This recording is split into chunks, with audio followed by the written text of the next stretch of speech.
Thank you for having me here. In this session, I will talk about OpenID Federation on Keycloak with the title, pretty much long, but OpenID Federation Trust Chain on Keycloak for highly assured use case of digital identity wallet. So, who am I? My name is Yutaka Obuchi. I love digital identity. I am Keycloak contributor in OCID for VCI. I'm also the contributor for Zimbra on OAuth module. Maybe lots of people here doesn't know about the Zimbra. Zimbra is a webmail OSS. And actually, I have just started the contribution for Keycloak in this year or so. But I'm looking forward to do more in the future, so let's see what happens. So the content is something like this. First, what is OpenID Federation? The second is what does OpenID Federation have to do with digital identity wallet? Then the third is the role of Keycloak in OpenID Federation. And last, I will do some demonstration.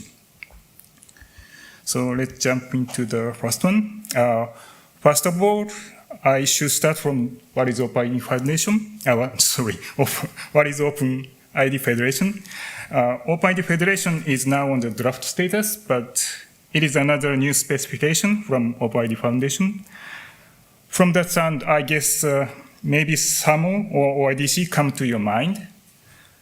OpenID Federation is some federation, but it's not SAMO. OpenID is something, but it's not OIDC. It is a framework to build trust between relying party and identity provider, but they does not have direct relationship. So, what is direct relationship?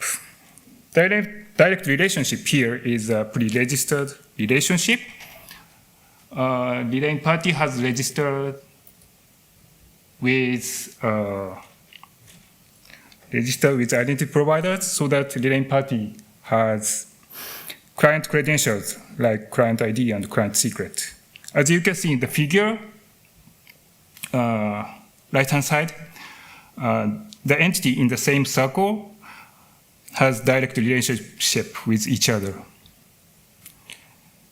Compared to that, non-direct relationship is relationship with trust chain of OpenID Federation.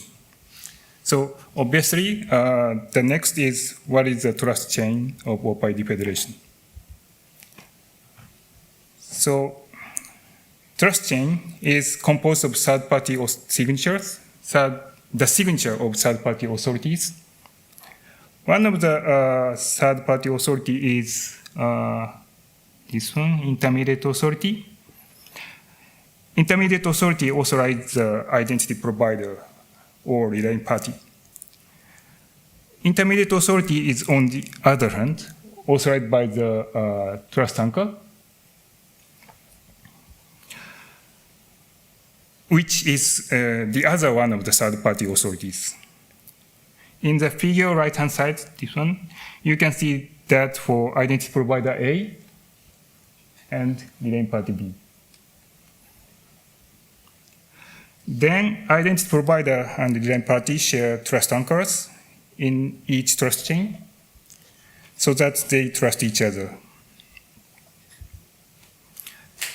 Next is what does OpenID Federation have to do with digital identity wallet? It is said that the primary use case of OpenID Federation is that trust between issuer and holder in the context of W3C's verifiable credential model. In the figure of this one, in the figure of VC model below, there are three components: issuer, holder, verifier, and they transport VCs. And trust between these two, issuer and holder, is the primary use case here. This model is pretty much important for this digital identity wallet ecosystem. It is one of the approaches to realize the digital identity wallet ecosystem. So why is OpenID Federation important for trust between issuer and wallet in VC model? As you know, the de facto standard protocol between them is OID for VCI. OID for VCI. And in the context of OID for VCI, the issuer is mapped to the identity provider, while wallet is mapped to the relying party. Like in this table in the left-hand side. It is pretty much reasonable, I think, if you take VC as a OAuth protected resource, which is given by issuer to wallet. But still, there is some challenge there. Here. Wallet is usually provided as a mobile native application, which is classified as a public client. And dynamic client registration for each instance is recommended for some security reasons, such as difficulty of secure secret issuance in mobile native applications. Here, trust chain of OpenID Federation can provide more secure way for client registration. Here. So there are two types of client registration in OpenID Federation. The one is explicit client registration. As you can see in the figure, relying party send client registration request with entity configuration. Entity configuration here is a metadata of sender, relying party in this case, which include the information of intermediate authority and trust chain, trust anchor. And with those information, identity provider validate the trust chain in this case.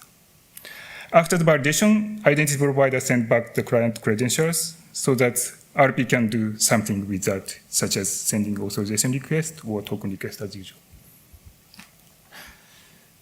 The other one is automatic one, automatic client registration. RP redirect the user to, as you can see in the figure, RP redirect the user to identity provider in authorization request with entity configuration.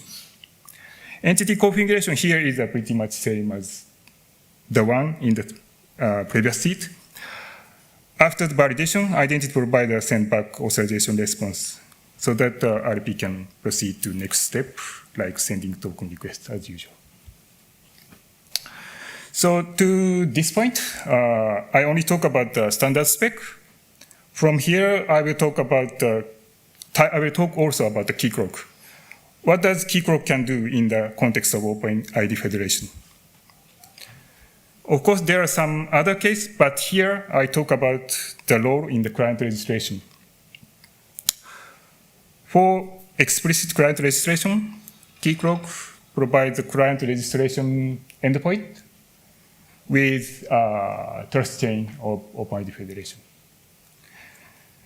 As you can see in the figure, RP can send a client registration request with entity configuration. Keycloak, as identity provider, receive that request. And for trust chain validation, Keycloak gathers some information from intermediate authority and trust chain one by one. After the validation, Keycloak creates client metadata in Keycloak storage and send back the client credential to the RP. For automatic client registration, Keycloak provides the authorization endpoint with trust chain of OpenID Federation. As you can see in the figure, RP can redirect the user to Keycloak in the authorization request with entity configuration. Keycloak, as identity provider, receives the request, and for trust validation, for the trust chain validation, Keycloak does the same thing as in the previous sheet. After the validation, Keycloak redirects back the user to the RP in authorization response. So the last, I will do some little bit demo demonstration.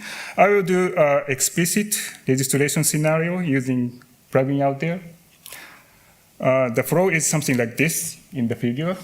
It is pretty much same as previous sheet for explaining about explicit registration. So, the environment is I prepare the Line party as a postman, and for intermediate authority and trust anchor, I prepare some small web application in Node.js.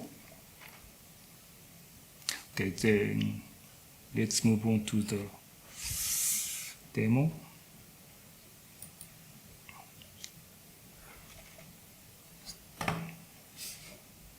So here we have 3 consoles. This one for the trust anchor. This one for the intermediate authority. And this one is the Keycloak. All 3 server is already started.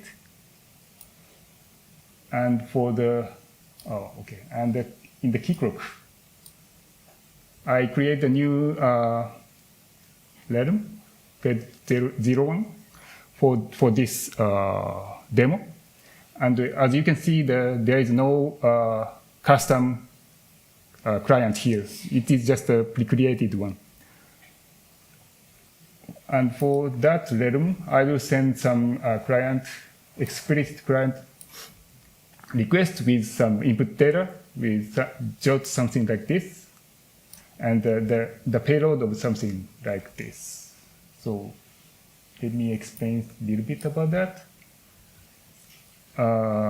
Here is a key information of public key information of RP, and here is the audience, which is Keycloak, identity provider, and issuer and subject is RP. And the authority hint here is intermediate authority. And finally, this one, metadata, is some data about the RP. So that when you, after the create the client in the Keycloak, some of the data is stored into the Keycloak. So let's see what happened.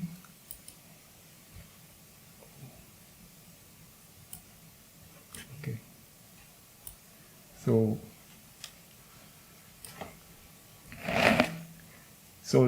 this one is a JOT I told you before, and this one is a URL for the client creation.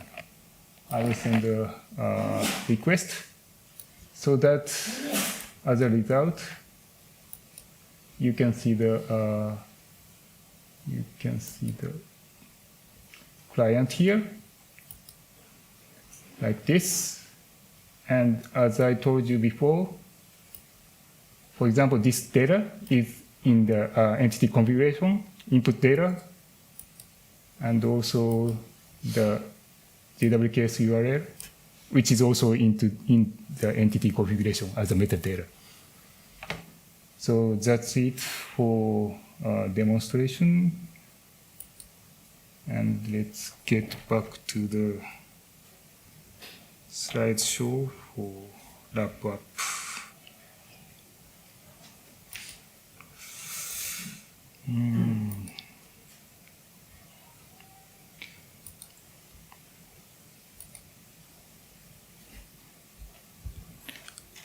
Okay, for wrap up, for key takeaway, there are 4 key takeaways. One is OpenID Federation is framework to build trust between relying party and identity provider that have no direct relationship. The second, OpenID Federation is also useful. OpenID Federation is also useful in digital identity wallet ecosystem. Keycloak can play some role in OpenID Federation. And lastly, there have been some sample OpenID Federation plugin out there, but they are right now far from implemented enough. So we need financial and technical support for full implementation. if you are interested in, let us know, please. Thank you.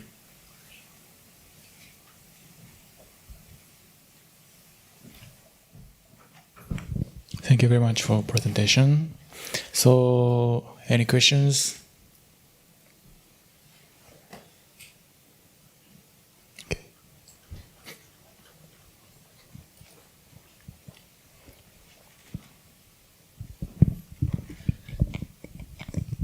Thank you for giving interesting presentation. I'm not familiar with OpenID Federation, so allow me to ask a basic question. How the Keycloak judges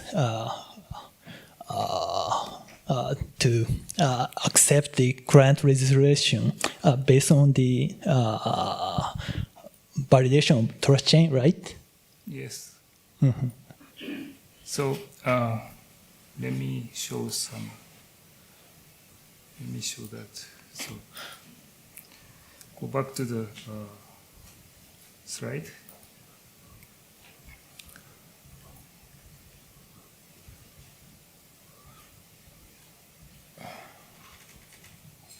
So I think here you can see the trust chain here. Mm-hmm. This is actually the authorized issuer, right? Mm-hmm. And the wallet or real-time party knows about the trust anchor. So if trust anchor is trustful enough for the real-time party, real-time party can trust issuer. So what's the difference between the client authentication by the certificate? You mean the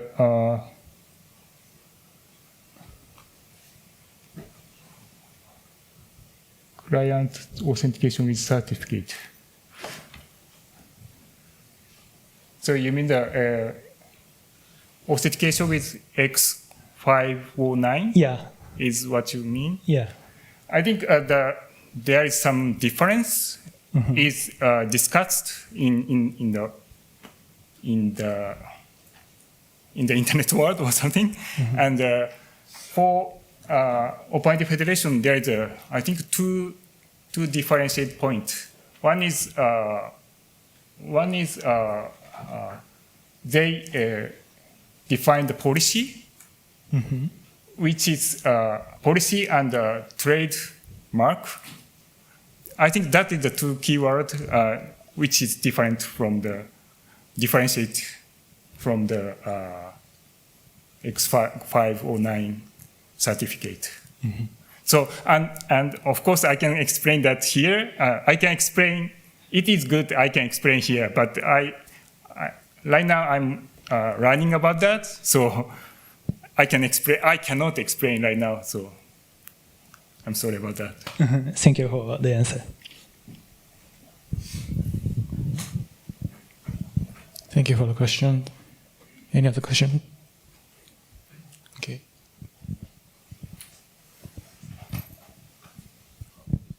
Thank you for your presentation.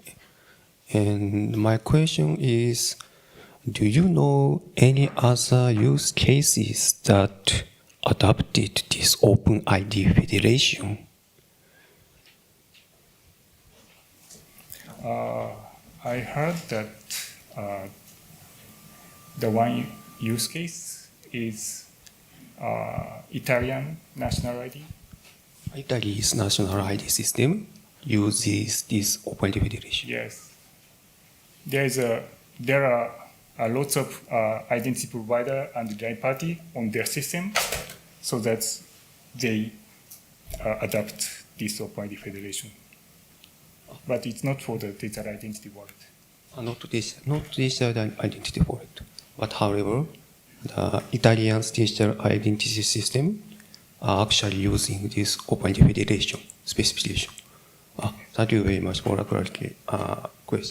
clarification. Thank you very much.